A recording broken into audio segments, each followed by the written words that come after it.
Tere tulemast kanalile Wild64. Ammu ei ole ühtegi videot oma kanalil üles pannud. Ja täna on mul siin laual siis üks mootor, mis ei ole jällegi tavaline mootor. Siin on jällegi tehtud rida siuksi uuendusi selle mootori juures, et seda teha natukene nagu paremaks. Eesmärk ei ole mingi võidusõite. Eesmärk on lihtsalt teha siukest head tänavamootorit, millel oleks piisavalt jõudu ja ressurssi. Et selle kallal ma siin olen nüüd töötanud viimased, ütleme mingisugune 1,5–2 aastat. Et just otsin nagu sellist ideaalset mootorit, mis oleks nagu siuke tänavale, mitte võidusõiduks. Selle jaoks mul on siis tehtud siin selle mootoril on siis töödeldud väntvõll. Siin on muudetud väntvõlli käik. Ja see väntvõlli käik on siis 40 pealt muudetud 43 mm peale. Et saada nagu paremat siukest väändemomenti. Ja seda ma siis põhimõtteliselt teen siukse puksimise meetodiga, et ma lõikan siia algselt nagu siukse uue tapiaugu suurema ja siis puksin selle ära ja siis sellega ma saan nagu nihutada seda tapi asukohta. Enne kui seda tapiava siia lõigata tuleb see väntvõll nagu võtta sellest ühest otsast siis nagu ülesse ja rihtida ära siis kõik 3 pinda, nagu see, siis pealmine ja sisemine pind. Hiljem siis nagu panen need põsed omavahel kokku, seon ta üheks, eks ole, ja siis juba lõikan mõlemad koos, siis lõikan selle tapiava. Ja tulemuseks saab täiesti nullis väntvõlli. Et täiesti saab teha niimoodi. Et siis kasutan selle väntvõlli juures Piaggio Ciao kepsu ja siin on siis ka Piaggio Ciao kolb. Kolb on 40 mm. Ehk et siis kubatuuri nagu tõstan ja selle kubatuuri tõstmisega koos siis ühesõnaga muutuvad ka natukene need akende ajastuse nurgad natukene paremaks. Aga see ei tähenda seda, et see silinder siis veel nagu päris hästi nagu töötab, et need silindri aknad tuleb veel omakorda siis nagu üle töödelda ja siis kraadikettaga täpselt paika panna. Et kuna miski avaneb ja miski asi sulgub, et nendes kraadides on väga suur jõud nagu peidus. Et sain siin ka Hiinast, tellisin ühe hooni endale. Sain selle kätte ja see silinder ongi siis tehtud selle Hiina hooniga. Et tulemusi igasti väga äge. Ma võin seda hooni ka näidata kohe üks hetke.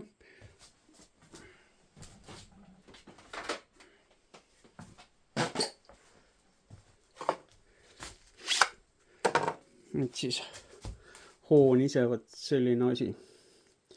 Et siuksed luisud hästi korralikult siin korpuse sees kinni ja põhimõtteliselt need luisud olid siin algselt muidugi natukene paksemad ja siuksed nad ei ole nagu ütleme, et kui ta tuleb nagu tehasest, siis ta ei ole päris siukene mõõdus asi, aga kui ta võtta triipinki nagu tsentrite vahele ja need kivid nagu ära nii-öelda üle lõigata, siis saab tegelikult kokkuvõttes väga täpse riista siit. Et jah, et siukene jublakas läks maksma siin üle 200 €, aga nüüd on ta mul olemas ja saan teha väga head tööd. Et kui keegi tahab saada head silindrit, siis võite pöörduda.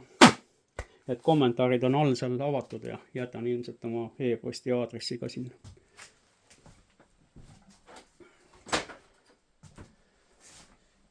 Niisiis, et kus me jäimegi selle kolbi juurde ja kolb siis 40 mm Ciao oma. Ciao kolviga on muidugi see jant, et CO-kolvil on sõrm natukene allpool, ehk tal on see ülemine osa veidikene pikem, on ju. Ja sellepärast peab tegema sinna silindri alla siis sellise vaheplaadi. Et silindrit tõsta nii-öelda siis nagu natukene ülesse poole, et see kolb ei hakkaks siit silindrist liiga välja käima. Nüüd selle silindriga nüüd on niisugune jant, et kui kolvi käiku nagu pikendada, siis loomulikult hakkab see kolb nagu siit silindrist välja käima. Et ma tegin siin kunagi ühe variandi, kus ma pikendasin selle hülsi ära, aga see ei olnud nagu väga hea variant, sellepärast et see pikendatud hülsi jupp siin üleval hakkab nagu elama täiesti mingisugust oma elu ja alumine osa elab oma elu, ühesõnaga seal tekivad mingisugused materjalide erinevad paisumised, aga noh, seda ei saa ennem teada, kui seda pole ära teinud, eks ole, et nüüd edaspidi ma olen teinud lihtsalt niimoodi, et see kolb käib siit silindrist mingisugune 2 millimeetrit siit üles poole ja siis lõikan põlemiskambri nüüd selliseks, et see kolvi osa käib siis osaliselt nagu sinna põlemiskambri sisse. Et siin ongi siis kui ma ütleme, et seda silindri ava siin puurisin, siis ühtlasi lõikasin juba ka selle ülemise pealmise pinna üle ja siia ümber siis selle hülsi ka siukse randi, mille peale siis mul tsentreerib ära siis see põlemiskamber, et kõik on hästi tsentris ja mitte midagi kuskile vastu ei käi ega nii edasi. Et see silindri pea on nüüd tehtud tegelikult ühest vanast silindrist, kus on siis sisuliselt võetud silinder ja see silinder on siis põhimõtteliselt siitmaalt maha lõigatud, sisu on siis välja siit treitud seest ja siia sisse on siis tehtud uus põlemiskamber. Et need põlemiskambrid on siin sees nagu vahetatavad, et siin ennem oli mingisugune teine põlemiskamber ühe teise mootori jaoks, aga kuna selle mootori eksperimendid on lõppenud tänaseks, siis on see silindripea jälle nagu vaba ja et mitte uut hakata tegema, siis põhimõtteliselt ma tegin siia sisse uue põlemiskambri ja niimoodi saab neid kogu aeg siin nagu muuta. Mis selle mootori juures veel on siis nagu muudetud, on see, et sellel mootoril ma muutsin ära silindri nihutuse. Et nendel D-mootoritel on millegipärast silinder tehasest nihutatud mingisugune 4 millimeetrit päris suunas.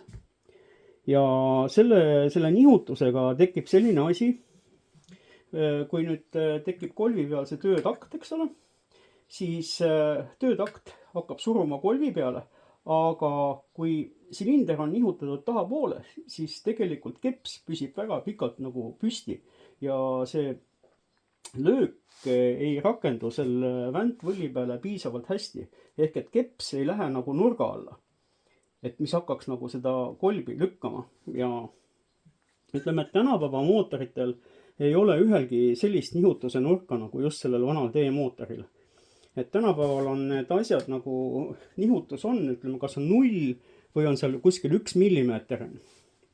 Et siin ma nüüd siis muutsingi ära selle nihutuse ja tegin selle 1 millimeetri peale, et see pole päris 0, aga see on kuskil 1 millimeeter.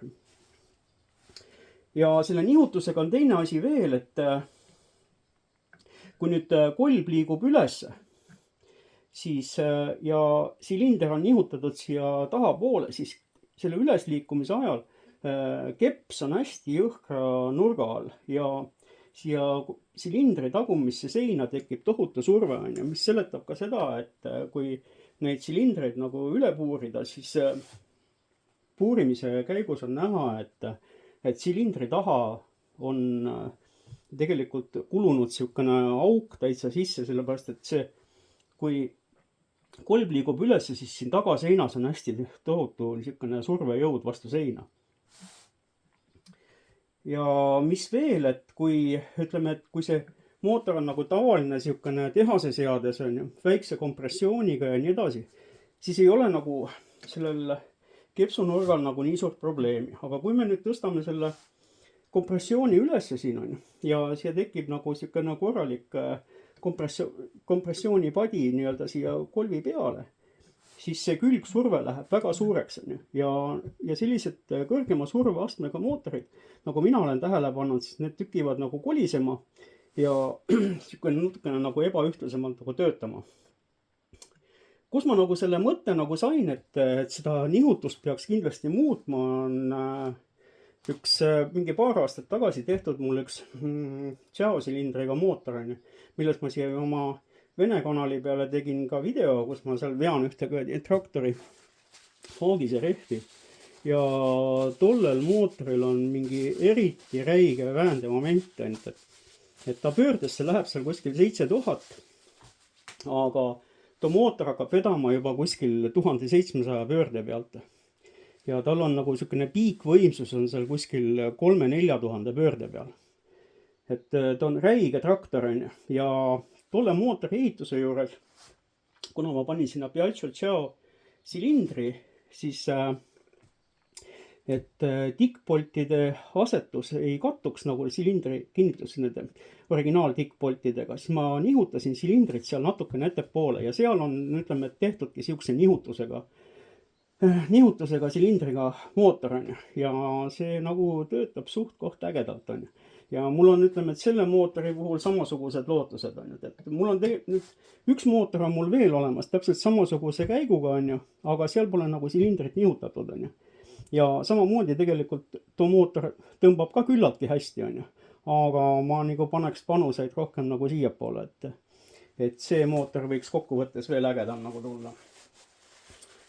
Et jah, et siin nagu näha ka, et see silindrialune pind on üle lõigatud ja ta on jah, ütleme, et tagant poolt on siis mingisugune 3,5 millimeetrit on ta siit allapoole lastud, et siin on nüüd, ütleme, et nagu kaks varianti, et kuidas moodi seda silindrit nagu nihutada, et siin on üks variant on, et teda füüsiliselt panna ettepoole, aga see tähendaks seda, et ma peaks tegema siin kõik augud ümber, et need originaal tikkpoldi augud peaks kinni keevitama, siia panema uued või siis silindri sees need ära muutma, aga siis silindri kinnitamisega läheb jälle natukene asi kehvaks nii-öelda nagu. Ja siis teine variant ongi, et lihtsalt seda silindrit kallutada tahapoole, et tikkpoldid jäävad kõik samaks, aga lihtsalt see pind tuleb lõigata natuke teise nurga alla. Et läksin siis nagu seda teed, et kallutasin seda silindrit hoopis nagu tahapoole. Et ma ei tea, kas seda eksperimenti on keegi nagu ka varem nagu teinud või.